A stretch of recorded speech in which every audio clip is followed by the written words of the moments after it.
welcome and thank you for joining us in this series called Culture Stories. And we are speaking to leaders about culture, their experience of culture in their organization. So it's a very personal take on culture, if that's okay. So Jennifer, let's start big and talk about culture as strategy. Where does it sit for you? Seth Godin, I was just looking at a quick clip the other day, talks about culture changes everything. Culture defeats strategy, it defeats tactics. What about for you? What's your overall position on where culture sits? I think culture is at the center of any company, whether it's articulated or not. In fact, even sometimes more so if it's not articulated. If you've got a group, any kind of business you're in the people business. If you're bringing, whether it's small or large, whether you're in technology or service, you're in a people business. And it's a group of people who should be coming together as a community, moving in a direction, trying to create something that happens. And culture, in my mind, is really the beating heart of that. If you've got a weak culture, you've got a weak pulse. People probably feel siloed. They may feel disengaged. They may feel more alone. They're much less likely to sort of take it to the next level, to build something between others that is like-minded and driving in a direction. On the flip side of it, if you have a strong culture, you've got engagement, you've got energy, you have meaning, you have purpose, you're more likely to be retaining people, you're more likely to take on challenges. And I think particularly in this market, you're also much more likely to be resilient to setbacks and even failures, which are definitely part of the world in which we're living right now. That's so interesting because one of the things I think I've noticed is that not every business leader thinks about culture. They think about the problem that's right in front of them. And you mentioned many of these potentially: retention, clarity, agility, working across departments, boldness, risk-taking. All these are business issues, challenges, drivers, as opposed to culture being an immediate problem. Culture often sits behind all of these. But I just wanted to check with you, what do you see right now as being those immediate big problems, challenges that business leaders are facing right now? Oh gosh, well, there's so many, right? So I don't think we've ever been through a period of time where we've had the level of challenges and the changes and the wins of those challenges happen in such fast order. So if you go back 2 years ago, you're in the middle of the pandemic and suddenly everybody's gone remote and the whole world is shifting how they work and where they work. And what came out of that was a lot of why they work. So last year, suddenly we had the Great Resignation and the silent quitting. But we also had supply chain issues, real issues of the ability to get product out the door. And now we're coming to this space where we've come out of this year with this incredible war for talent because we need the best people. We need to hang on to them if we can, if we're going to meet these supply chains. And now we're in a market that's contracting. And I think that's enormously confusing. One of the things I was thinking about was I feel like one of the biggest challenges that has to be facing every organization is pivot fatigue. How do I keep turning to deal with what are these challenges? And I think at the center of that comes, what is the North Star of a company? And who are you in this market? And who are you trying to be? And what are you trying to achieve? And culture should be at the center of that. It is not just what you create, but what have you created as a team? And what is going to get you there? Because without that, you've really, every set of circumstances comes with a new how-to book and best practices and some guru telling you how to do it. You need to know who you are and who your organization is first to be able to move forward with any kind of success. Great. So I'd love to dial in now, having started broad, for which thank you. Now let's dive in. And I'd love to talk about the Ricciardi Group, if that's okay. And wondering whether you might reflect on how your culture has changed, evolved, transitioned over, I don't know, let's pick a period, 5 years, something like that. If you had to look at the arc, how might you describe that in terms of culture? So I've been with the Ricciardi Group now 3 years, and I definitely joined because of the culture. And I think culture is something that has always existed inside this firm. I think it came from the initial founders and their unique personalities and how those personalities play off of each other. And it started to form a way of working. But it's been intentional really from the start. So the company's now 8 years, I believe. And we go through a process every year doing the V2 MOM process, which is values, visions, methods, objectives, and measurements. And that is a written game plan for the year. And in every year, we go back and we take a look at it. And not just the leadership, the entire company does. Something we do as an entire company. We look at that values statement, and that's where the culture sits. And how does that reflect us? How are we changing and evolving? How does this need to move forward? And everybody inputs on it. And I think what's interesting in the last year, we really took it to another level, recognizing that we have grown a lot as an agency. We have a lot more partners and people, that there was a real need to make it more codified and more inspiring. And so we created something we call the RG Pact, which is a set of values we live by. It is true to who we've always been, but it is probably better articulated and more inspiring. And part of the reason for doing it was to give the team that rallying cry, to feel that self-identification between us, because we're a group of individuals. We are living in different places. We come from different experiences. That's part of the strength of who we are. But we are guided by a set of principles of how we work together and what we believe in. And it also becomes a lens for who we bring in and a way of onboarding new employees. So I think we've really done a lot of work to codify that culture and make sure it's as strong as it can be. That's fascinating. Can I just take you back to the beginning of your answer just then, where you said, I joined because of the culture? Can you just give us a little glimpse of what that was like then 3 years ago? What was it that drew you into the Ricciardi Group? Yeah, there were two pieces to it. And I think, in marketing, we always talk about tension and ideas. And tension is usually where there's some good energy. And I found two things at the Ricciardi Group that I really loved. We have a really smart, roll up your sleeves, gritty, get it done mentality with very little bureaucracy. We really cut through it. So it's fast moving. And yet at the same time, it's insanely supportive and a real family. One of the things I've felt from the very moment I worked with this team is people have your back. If you are feeling like you're in doubt of something, there's always somebody who's going to come in to support you. So while we're fast moving, we are never alone. And we don't win alone. We don't lose alone. And I think those are really important pieces. I felt that from the first project I did at the company. And it became really clear to me. And you can see it in that most of the folks who are there have been with the firm for a long time. And, throughout the whole Great Resignation, we didn't lose anybody. There's a real sense of we've built something special here. And we're not perfect. And there's times where it goes off. And I think one of the nice things is an enormous transparency to talk about where we are in this moment in time and how are we feeling. And if we feel the energy level dropping, let's talk about what's going on. What do we need to address? And there's things we do also very methodically to engage those conversations. And I can talk more about that if you'd like. Yeah, I'd love to. I just want to come on to that point where you said, it's like one of your little measures or big measure.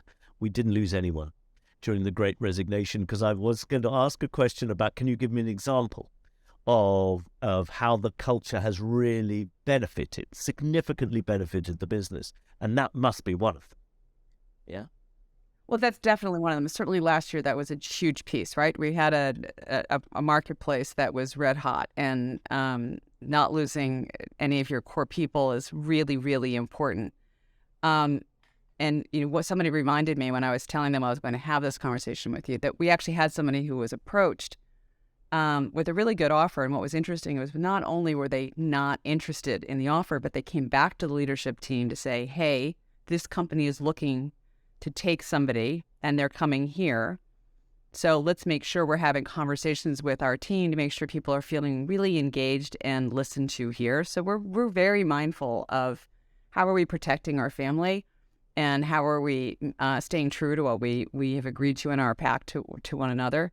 I think the other way we really saw it, and this was very visceral in the downturn of the market. If we all recall that when shortly after COVID, every business in the country just dropped through the floor and the layoffs were everywhere. And like many firms, we felt it in terms of our business had a moment of real turn down. And what I look back on, and I've remarked on this many times, is I thought the leadership team, of which I was not part of at that point, was really extraordinary in not communicating fear, but communicating culture and who we are and how do we work together. And we're really transparent about where the market was and what was in front of us. And I think the strength of the culture took us from oh gosh, I'm looking over my shoulder, to how do we throw in together and bring the strength of who we are to this. And we flipped it over and had a record year and went on to have a second record year after that. So if anything, that test brought us closer together. And I think having gone through that, I think we're really conscious of it going into this next bump and the next bump, because gosh knows it's been a bumpy few years. And as each shift in the market creates different kinds of challenges, we're leaning in different kinds of ways, but we're staying true to what it is we're protecting.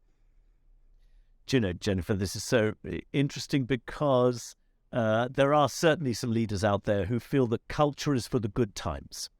It's the glow, it's the gloss, it's the halo. And, you know, when I haven't got these major speed bumps coming at me every day, then I can think about culture. But what you've done is flipped it to go, actually, it's during the really tough times that's where your culture shows itself. And that's where you need to focus the most attention. Absolutely. I mean, I would say, when we were all totally remote, one of the most important things we did is, well, how do you start to create those connections that are not about business? We were on Zoom calls all day talking to each other, and everybody gets along great, but you're sort of all living in your little hole. And how do you keep those connections? And some of the connections are personal. That's what happens when you've got an office, right? It creates a culture. So we had to manufacture ways of creating those connections. So we had these coffee dates that were getting served up to us randomly to connect with different people, just to sit on the phone and chat for 30 minutes. To what's going on in your life? How are you feeling about X, Y, or Z? We did Jeopardy, a phone. We had cocktail hours. We did different things. And I think a lot of organizations probably did the same, but I think it was a really important way that we maintained the culture, not just of work, but of the culture of people and how we can tend to communicate. And we've been very conscious of it going forward. And again, this comes out of this process we do every year, because we don't just write what our values and visions are. We write what are the methods in which we're going to enact them. And we create a calendar of events to enable all the various business objectives, but also the cultural objectives. How are we making real on those things? And we measure it. We do a survey every year amongst the employees, and every client also gets a survey. And we take the answers to those very seriously in how we move forward. So we're constantly, this is something we're constantly measuring and adjusting as we go. It's very interesting because we talk the same thing. We use slightly different language. I think in our world, we would talk about ambition being your strategy, vision, values, principles, the direction which you're going, the behaviors which support that strategy. But then what embeds those behaviors are what we call signals. Those things that you actually do, which encourages the behavior that delivers your strategy. What I wanted to do was just to hone in again, let's call it using our language or using your language, about these very specific signals that drive a behavior that lead to your strategy. So each year you do this audit. Is it the RG, did you call it? Yes. Yeah. And I'm just wondering whether you could just cite an example of something that's emerged recently about one of these must-do, these signals, these values, call them what you will, to drive the kind of behavior you want to see. Could you give us an example? Okay, so when we're talking about signals and looking for signals, something we did just recently was we did stay interviews. And this came from a conversation we had with an HR consultant who we've been speaking with as how can we continue to get better as we get larger and keep the culture we have strong. And one of the things that came up is, in the Great Resignation, so many people are learning so much about what people were happy with and weren't happy with as people are leaving.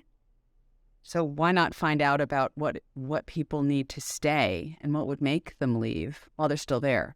So we did an exercise through the whole organization just before Christmas where we had that conversation with each person. And, we looked at the answers really carefully to sort of say, okay, so where are the weak spots? Where are we not hitting it? Where are we not living up to what we hope to be? And it's been really instructive. And I think, one of the things that's also allowing us to do, and I think this has also become something that's been very much on our mind, there was so much conversation about burnout at the end of last year. The question is, how do you keep people engaged? How do you keep people showing up? And one of the biggest pieces is recognizing people need to bring their whole self to work. There is no division between work and life anymore, right? So we are all human and we all have various things going on, and recognizing not only who we are as individuals and how we bring different skill sets, different experiences, different perspectives in the room, which of course is incredibly important, but also how are we showing up as our most human self, and how am I using your unique elements to further the organization and further the culture? And I think that's really, really important. And it's something we're being very conscious about in what we're doing. Interesting. It leads me to a little point that maybe we haven't discussed before about the importance of side projects. Everyone has a side project, in the evenings, the weekends, a little passion project.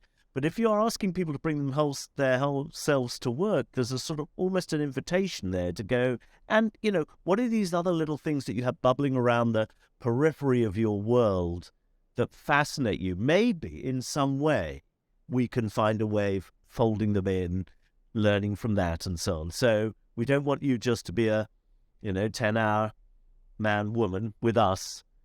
Maybe there's a little bit more that we can help with as well.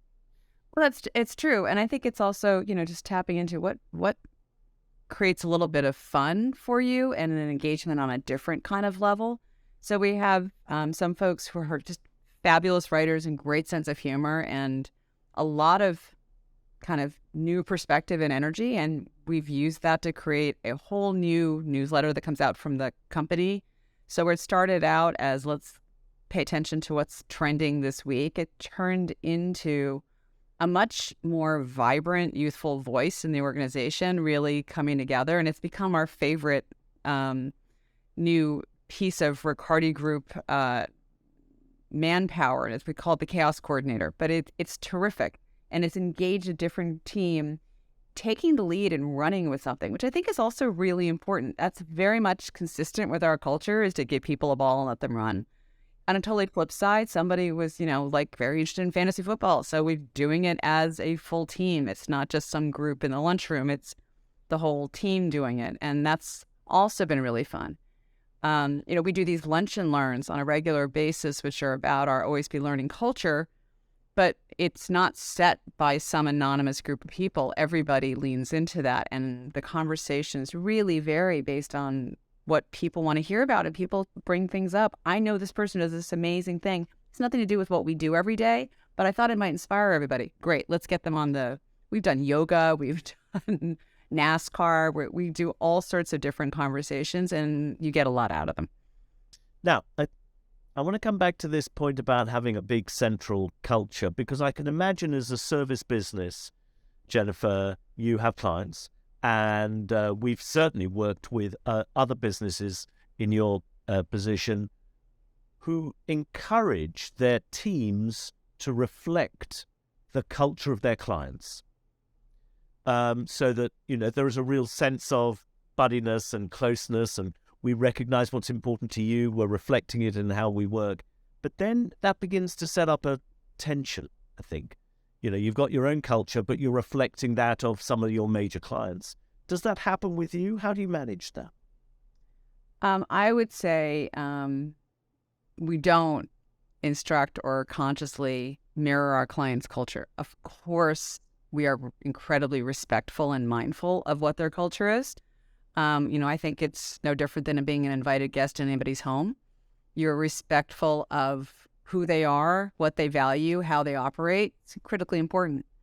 But clients hire us for not just our intelligence and our creativity, but the energy we bring with us, the dynamics that our team creates with their team. And it's that pulse that they're looking for. So I think it's really important. We're always respectful of our clients, but we don't want to become our clients. I think that lessens our ability to do our jobs well, and it's not what they hire us for. They hire us for what we bring, and that's culture too. Thank you. I just want to push this slightly different way about let's talk about generations, and whether it's millennials, Generation Z, Generation Alpha, wherever we're going. Do you think they are experiencing culture in a different way? Do you think their expectations of a company culture are different? Let's say the younger you get. For sure. And there's been so much written about Gen Zs and millennial and the expectations of culture. And I can talk about that. If you think on an even larger scale, culture has shifted a lot over the last 50 years in this country. And it used to be in the 1950s, 60s, culture was what built the great organizations that helped build the economy. So, and if you read the annual reports back then, it was very much how many employees do you have? How are you growing? How much is the average worker making? It was all about a culture that was very much about bringing people up. And these people stayed with these companies and really relied on their retirement. It wasn't just transactional. They were building a life there. You could build a career. And in the 70s, obviously, we hit this recession, and the 80s become this real focus on bottom line growth. And we become very, very driven. And I think you see a real change happen in the culture of companies. It's not surprising that you have the rise of millennials suddenly waking up and going, well, what's my purpose? Who am I in this world? Why do I care? Why am I going to work that hard? Because we've asked people to work harder and harder for companies that give less ability to guarantee you that longevity in that future, right? So it's about relationships. It's about what am I getting up every morning to do that's meaningful, and who am I working with every day that feels meaningful? So I think we've seen an enormous shift in what that is. And I think, what we see with what's happening with millennials versus Gen Z is no different, or reacting to the world around us and how it's impacted us. I think Gen Z came up through a time of incredible prosperity and turmoil, but also unbelievable opportunity. The concept of a normal career trajectory gets thrown away, and suddenly it's a bits of chutes and ladders, and where can I go next?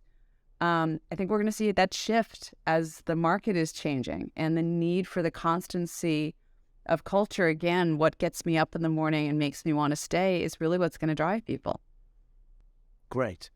And I want to talk about these individuals. They may not be the Gen Zs, because we're of the opinion that there are three parts to how you create a culture. It has to be leader-led. And then it's people-powered, your people. So there's a sort of dance between the two. But in the middle are what we refer to as the difference makers, the change makers, those people who just get culture. It is, for them, the reason why they work, in a way. And how do you agree with that kind of definition, that it needs to be up here, it needs to be bottom here, and then you have those kind of beacons in the middle that you, as a leadership team, you'll light and let them go. And so I wonder, A, whether you agreed with that, and B, if you did, whether you have some thoughts about how you energize those difference makers in the middle. Yeah, I mean, I think, again, one of the elements of our culture has always been to kind of hand off the ball and let you run. Yeah. It's one of the things that I really love about working here. There's a tremendous amount of trust and responsibility given to people. And it's one of the things that I think is really great. So if you raise your hand or show an interest in something, it's highly likely you're going to get the support to go do it. And in areas of culture, we look for who are the people who seem like they're kind of leaning in the most when we're having those conversations. We also went through an exercise as a team called Strength Finders, which is a whole analysis of who you are. And it is, as it says, strength finding. It's not about areas of improvement or weaknesses. It's all about what are you strong at. And it was helping to get us to get to know each other better. We did it during the pandemic, which made it even much more valuable because we don't have the day-to-day in-person contact. But part of that helped pull out. We talk about that in our reviews every year. How are you using your strengths? And helping people take those and go with it. That's what makes us a small firm feel a lot bigger because you've got more engaged people. So we are big believers in if you're ready to do something, raise your hand. We'll give you the ball and let you run. I love that, Strengths Finders. I think we did it as a team a number of years ago, and one of the ones I think I am is a wooer. So, can you remember what you are? Have you? What's in your list? Because I think you get 10 or something, a top 5, and then another 5. I think if you want. Oh my God, yeah. Well, strategy, not shockingly, comes up. Okay. But one of my strength is this idea of seeing potential in ideas, and that's seeing beauty is one of the things that came up in my piece, and it really has to do with I do tend to like to find things to nurture, so that's certainly something that I have a role. We do have one of our senior leaders is like the king of woo and queen of woo, I should say. That ability to have relationships, which is why our RRG Pact starts with an R, which stands for relationships. So we do believe that is the center of everything. Jennifer, we've spoken for a long time now. I just wonder whether there's any closing thoughts, anything you'd like to say that we haven't touched on with culture, particularly with the Ricciardi Group, or your own personal views. I mean, I think in today's market, you asked a question to begin this around the import of culture in business strategy, and is it part of it?